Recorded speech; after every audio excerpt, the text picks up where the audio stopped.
بسم اللہ والصلاۃ والسلام علی رسول اللہ اما بعد فاعوذ باللہ من الشیطان الرجیم بسم اللہ الرحمن الرحیم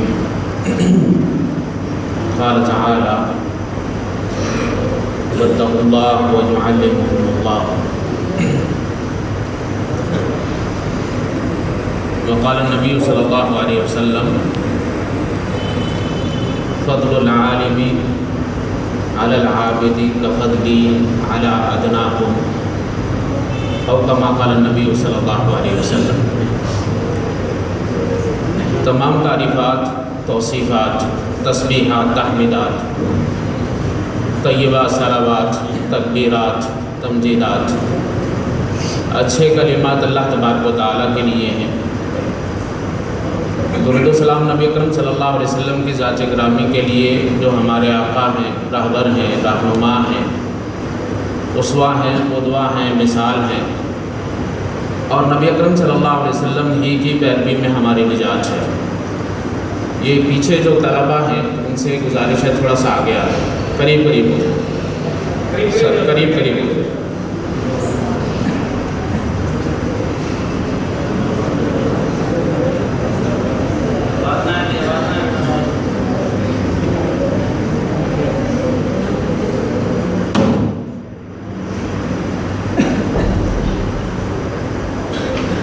میں سب سے پہلے انتہائی زیادہ شکر گزار ہوں مدیر جامعہ احسن سلفی صاحب کا، شیخ الحدیث عبدالوکیل صاحب کا، اور مدیر تعلیم عبدالرحمن صاحب کا، جنہوں نے یہ شرف بخشا کہ میں آپ کے درمیان میں موجود ہوں۔ اور سب سے زیادہ شکر گزار میں آپ کا ہوں، کیونکہ یہ محفل جو سجی ہے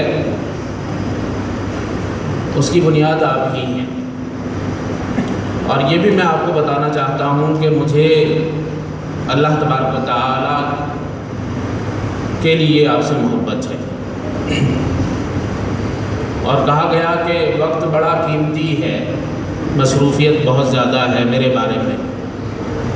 تو پہلے تو میں یہ کہوں گا کہ حسن ظن کا شکریہ، لیکن یقین جانیے وقت یہی قیمتی ہے جو آپ لوگوں کے درمیان میں ہے، اور اس سے زیادہ قیمتی جو ہے وقت کوئی نہیں ہے۔ دیکھیے کس قدر قیمتی وقت ہے کہ نبی اکرم صلی اللہ علیہ وسلم کو حکم دیا جا رہا ہے کہ وَاصْبِرْ نَفْسَكَ مَعَ الَّذِينَ يَدْعُونَ رَبَّهُمْ۔ اے نبی اکرم صلی اللہ علیہ وسلم آپ ان کے درمیان رہیے، طالب علموں کے درمیان رہیے جو اللہ تبارک و تعالیٰ کو پکارتے ہیں، اللہ تبارک و تعالیٰ کی طرف دعوت دیتے ہیں، صبح و شام اسی کام میں مشغول رہتے ہیں۔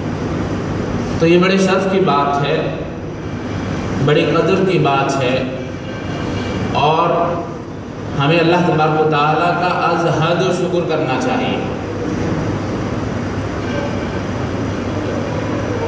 یہ علم جو ہے اس کی فضیلت کے بارے میں آپ نے بہت کچھ سن رکھا ہوگا، اور یہ علم من جانب اللہ ہے، یؤمنون بما انزل الیک وما انزل من قبلک وبالآخرۃ هم یوقنون۔ تو علم کے اوپر ایمان لانا بہت زیادہ ضروری ہے، یہ بنیادی بات ہونی چاہیے۔ علم کے اوپر ایمان لانا بہت زیادہ ضروری ہے، اور اہل حدیثوں کے نزدیک، اہل سنت والجماعت کے نزدیک آپ کو معلوم ہے ایمان کس کو کہا جاتا ہے۔ ایمان کا مطلب ہوتا ہے تصدیق بالقلب، یقین ہونا چاہیے، اور جو ہے دل سے یقین ہونا چاہیے، اقرار باللسان، اور جو کچھ آپ حاصل کر رہے ہیں اس کا چرچا ہونا چاہیے، والعمل بالجوارح، اور اسے عملی جامہ پہنانا چاہیے۔ علم حاصل کرنے کے لیے بہت سارے مقاصد انسان جو ہے اس کے ذہن میں ہوتے ہیں، یہی 3 مقصد ہونے چاہیے کہ ہم نے تصدیق کرنی ہے، دل سے ماننا، ہم نے اس کا چرچا کرنا ہے، اقرار باللسان، اور عمل بالجوارح ہے، یہی کامیابی ہے۔ اس کے علاوہ جتنے مقاصد ہیں، جو کچھ آپ سوچتے ہیں، اس کی اللہ تبارک و تعالیٰ کے ہاں کوئی حیثیت نہیں۔ اگر اخلاص ہے تو یہ بڑا معتبر ہے، یہ علم بڑا معتبر ہے اگر اخلاص ہے۔ اگر اخلاص نہیں ہے تو پھر جنت کی خوشبو بھی اس شخص کو نہیں آئے، بلکہ یہ آپ نے سن رکھا ہوگا کہ جن سے سب سے پہلے جہنم کو اللہ تبارک و تعالیٰ بھڑکائیں گے وہ وہی لوگ ہوں گے جو عالم ہونے کے باوجود ان کے اندر اخلاص نہیں ہوگا۔ سب سے پہلے جن لوگوں سے جہنم کو بھڑکایا جائے گا، معلوم ہے مشہور حدیث ہے، حدیث ابی ہریرہ ہے۔ جب حضرت ابو ہریرہ رضی اللہ تعالیٰ عنہ اس حدیث کی روایت کیا کرتے تھے تو ان کے اوپر غشی طاری ہو جاتی تھی، اس لیے کہ اس میں ہمارا ذکر ہے۔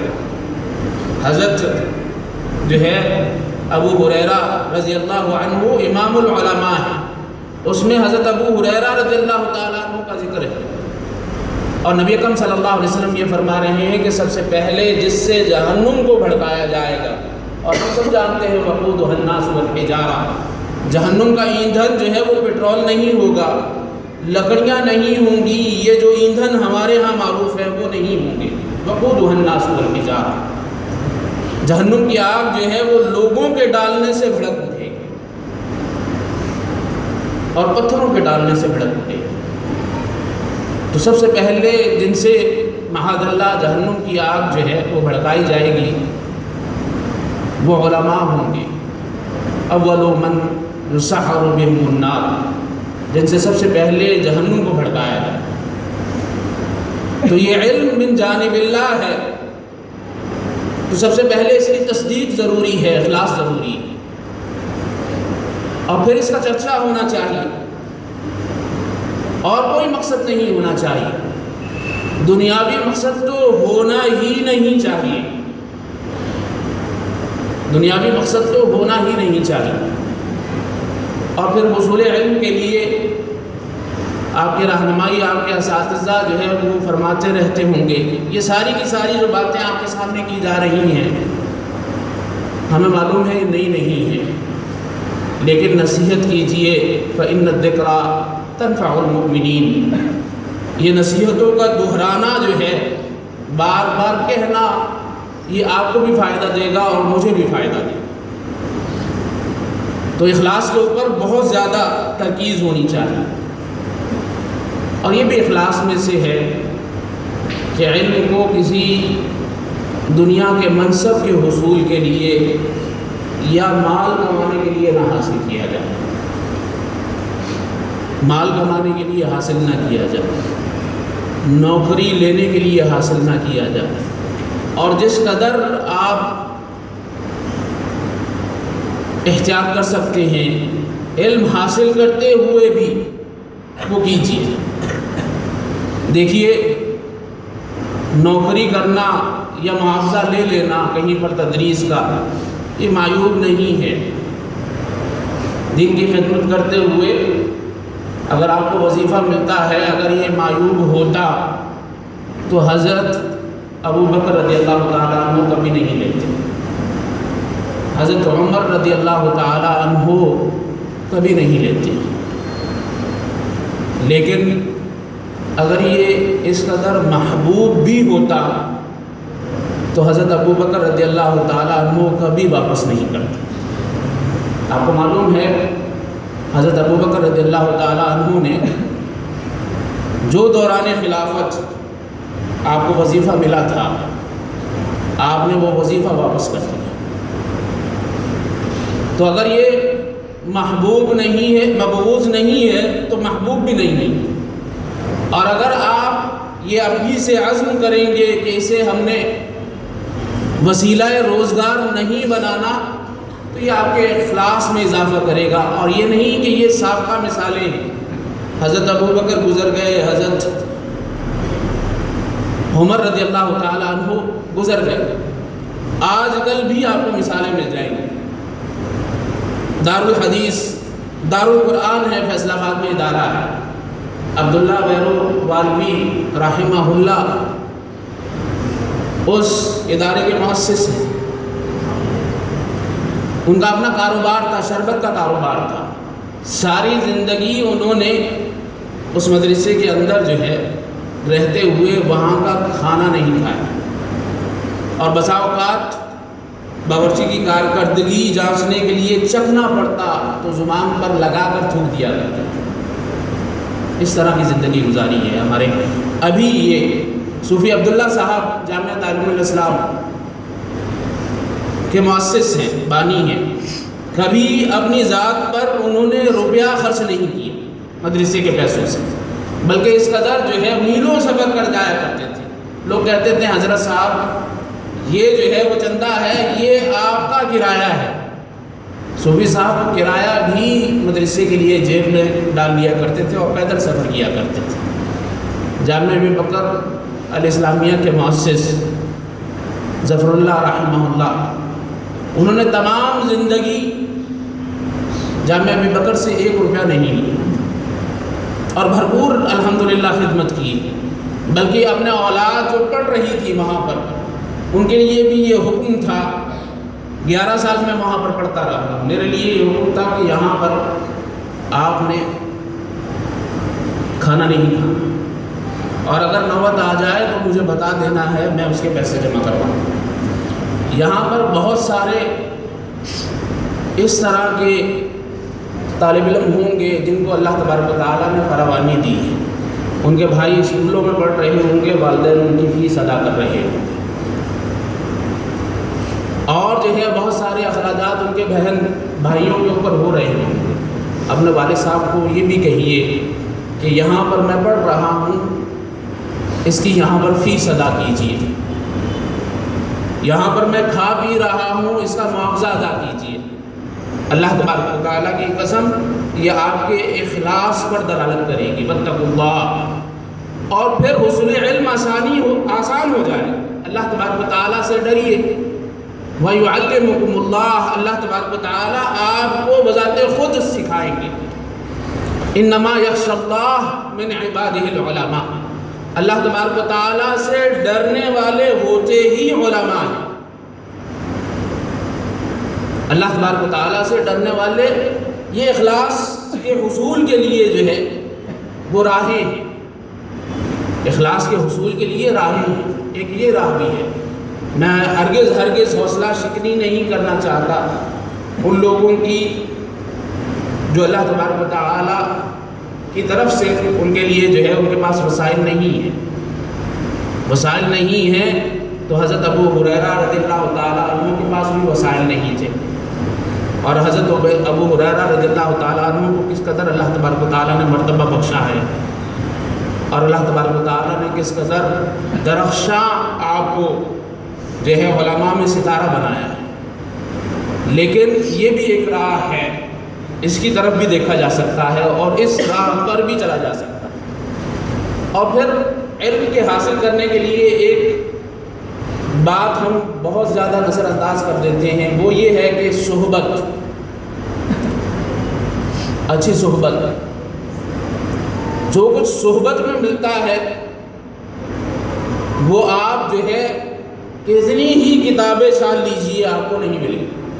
اور جس قدر برکت اللہ تبارک و تعالیٰ نے اس کے اندر رکھی ہے، اور جس قدر یہ تزکیے کے لیے جو ہے اللہ تبارک و تعالیٰ نے بہترین جو ہے وہ بات بنائی ہے، اس سے بہتر جو ہے وہ نسخہ کوئی نہیں ہے. صحابہ اس لیے کہلائے کہ انہیں نبی اکرم صلی اللہ علیہ وسلم کی صحبت حاصل ہے. تابعین اس لیے تابعین کہلائے کہ انہیں صحابہ کی صحبت حاصل ہوئی. تبع تابعین اس لیے تبع تابعین کہلائے کہ انہیں تابعین کی صحبت حاصل ہوئی. یہ ساری صحبت پر دلالت کرتے ہیں، اور ہم صحبت ہی کا تو تقاضا کرتے ہیں. اہدنا الصراط المستقیم صراط الذین انعمت علیہم. یہ صحبت ہی تو ہے.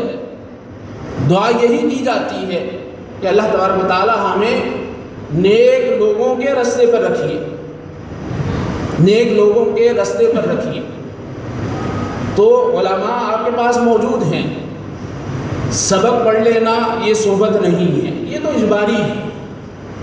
صحبت تو ہے یہ ہے، دیکھیے کہ عبداللہ ابن عباس جو ہے وہ اپنے استاد زید بن ثابت رضی اللہ تعالیٰ عنہ کی چوکھٹ پر پڑے رہتے تھے کہ کب زید بن ثابت نکلیں اور میں ان سے کوئی مسئلہ پوچھ سکوں، جسے جو ہے علم کی نشانی قرار دیا گیا ہے۔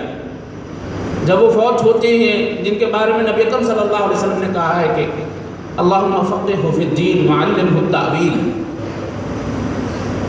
دعائے رسول کے بعد آپ عبداللہ ابن عباس کے طریقے کو بھی تو اپنائیے۔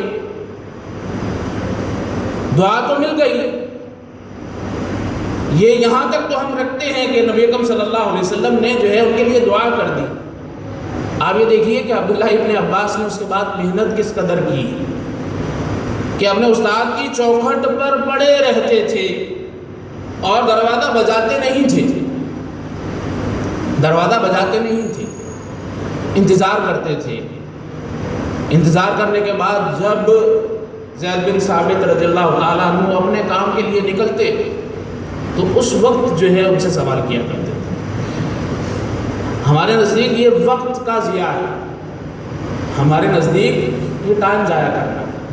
کبھی ہم نے اس طرح کا کوئی طریقہ کار اپنایا ہو؟ کبھی کوئی طالب علم جو ہے عبد الوکیل صاحب کی چوکھٹ پر جو ہے یا باہر بیٹھ کر انتظار کسی نے کیا ہو؟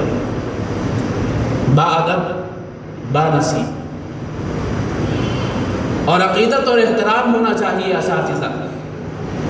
اگر عقیدت اور احترام ہوگا تو ان سے حاصل کرنے میں بڑی آسانی ہو جائے گی اور یہ آپ کے اخلاص پر دلالت کرے گا۔ تو صحبت کس قدر اس کا عظیم اجر ہے آپ جانتے ہیں۔ اذا امن الامام فامنوا ومن وافق اصل میں عبد الوکیل صاحب کے سامنے جو ہے وہ غلطیوں سے بھی ڈر لگتا ہے، سمجھے؟ گفتگو جو ہے طالب علموں کے درمیان میں ہو، اساتذہ کے درمیان میں ہو، اور میری تو غلطیاں بہت زیادہ ہو جاتی ہیں۔ فمن وافق تأمینہ تأمین الملائکہ غفر لہ ما تقدم من ذنبہ۔ یہ صحبت ہی تو ہے کہ جس کی آمین فرشتوں کی آمین سے مل گئی تو بیڑا پار ہو گئی۔ یہ صحبت ہی تو ہے کہ کہا جاتا ہے، لوگ کہتے ہیں کہ جس شخص نے 100 قتل کیے، 100 قتل کرنے کے بعد اللہ تبارک و تعالیٰ نے اسے معاف کر دیا۔ یہ حدیث جو ہے مولانا عائش محمد صاحب بقیت السلف موجود ہیں، انہوں نے یہ درس دیا صوفی عبداللہ رحمہ اللہ کے پاس۔ درس دینے کے بعد صوفی صاحب نے کہا، عائش یہ بتاؤ اس قاتل کی معافی کس لیے ہوئی؟ تو عائش محمد صاحب نے کہا کہ اس قاتل کی معافی اس لیے ہوئی کہ صوفی صاحب اس کی قربانی ہی اتنی بڑی تھی، اس کی قربانی ہی اتنی بڑی تھی۔ 100 قتل ایسے تو نہیں انسان کرتا، کوئی جائیدادوں کا جھگڑا ہوگا، کوئی عورتوں کا جھگڑا ہوگا، کوئی مال و دولت کا جھگڑا ہوگا۔ آپ کو معلوم ہے وجہ فساد 3 ہی چیزوں کو کہا جاتا ہے، یا انسان جو ہے فساد برپا کرتا ہے زر کے لیے، یا زن کے لیے، یا زمین کے لیے۔ تو 100 قتل کیے ہوں گے تو یہ ساری بنیادیں موجود ہوں گی، اور جب اس کے دل میں خوف آیا تو اس نے ان سب چیزوں کو چھوڑا اور اللہ تبارک و تعالیٰ کی طرف چلے گئے۔ صوفی صاحب کا تبصرہ یہ تھا، نہیں، معافی اس وجہ سے نہیں ملی اسے، معافی اسے ایک بالشت اس بستی کے قریب ہونے سے ملی ہے جس بستی میں اللہ تبارک و تعالیٰ والے رہتے تھے، اللہ والے رہتے تھے۔ تو صحبت کی وجہ سے اللہ تبارک و تعالیٰ نے معاف کیا ہے اسے۔ اور وہ ذکر کی محفل جس کے بارے میں اللہ تبارک و تعالیٰ فرشتوں سے پوچھتے ہیں اور کہتے ہیں کہ اے فرشتوں بتاؤ بندے میرے کیا کر رہے ہیں، سوال و جواب میں لمبی باتیں ہیں جس میں یہ سوال کیا جاتا ہے کیا انہوں نے جنت کو دیکھا ہے، کیا انہوں نے جہنم کو دیکھا ہے، اور اگر دیکھ لیں اور اس کے بعد اللہ تبارک و تعالیٰ کہتے ہیں کہ آپ لوگ گواہ ہو جاؤ فرشتوں، میں نے سب کو معاف کر دیا۔ تو فرشتے یہ کہتے ہیں کہ ان میں سے ایک آدمی ایسا ہے جو اس غرض کے لیے نہیں آئے، اس کا مقصد کچھ اور تھا، لیکن وہ ایسے ہی بیٹھ گئے۔ اللہ تبارک و تعالیٰ آخر میں کیا کہتے ہیں، کیا فرماتے ہیں؟ وہ کہتے ہیں کہ یہ وہ مجلس ہے کہ اس مجلس میں غیر متعلقہ آدمی بھی جو ہے اگر بیٹھ جائے گا لا یشقی جلیسہم، تو اللہ تبارک و تعالیٰ اسے بھی محروم نہیں کرے۔ تو اخلاص کے حصول میں سے ایک یہ ہے کہ علماء کا انتہائی زیادہ ادب کیا جائے۔ کبھی جا کر آپ عبداللہ ناصر رحمانی صاحب کی چوکھٹ پر بیٹھے، کبھی خلیل الرحمن لکھوی صاحب کی چوکھٹ پر جا کر بیٹھے، کبھی جو ہے وہ افضل نصری صاحب کی چوکھٹ پر جا کر بیٹھے، اور بہت سارے جو ہے علماء موجود ہیں۔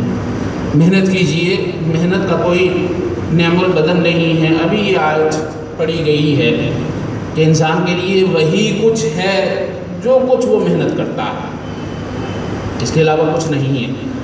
اللہ تبارک و تعالیٰ سے دعا ہے کہ اللہ تبارک و تعالیٰ آپ کو بہت زیادہ علم حاصل کرنے کی توفیق عطا فرمائے، اور اس علم کے اوپر پہلا مرحلہ یہی ہے، یہ پہلا فرض ہے کہ طلب العلم فریضۃ علی کل مسلم۔ اور آپ کو معلوم ہے قیامت کے سوالوں میں سے ایک سوال بھی ہے کہ اللہ تبارک و تعالیٰ ہم سے پوچھیں گے کہ کس قدر علم حاصل کیا ہے، اور پھر اس کا دوسرا مرحلہ بھی ہے کہ جو حاصل کیا ہے اس کے اوپر کس قدر عمل کیا ہے۔ یہی دو مقصد ہونے چاہیے کہ اللہ تبارک و تعالیٰ نے کیا فرمایا ہے، کن چیزوں کا حکم دیا ہے، ان چیزوں کے اوپر ہم عمل کرنا چاہتے ہیں، کن چیزوں سے روکا ہے ان چیزوں سے رکنا چاہتے ہیں۔ یہی جو ہے حصول علم کا مقصد ہے۔ اللہ تبارک و تعالیٰ یہ مقصد کے حصول کے ساتھ ساتھ ہمیں علم کو دوسروں تک پہنچانے کی بھی توفیق عطا فرمائے۔ سبحان ربک رب العزت عما یصفون وسلام علی المرسلین والحمد للہ رب العالمین۔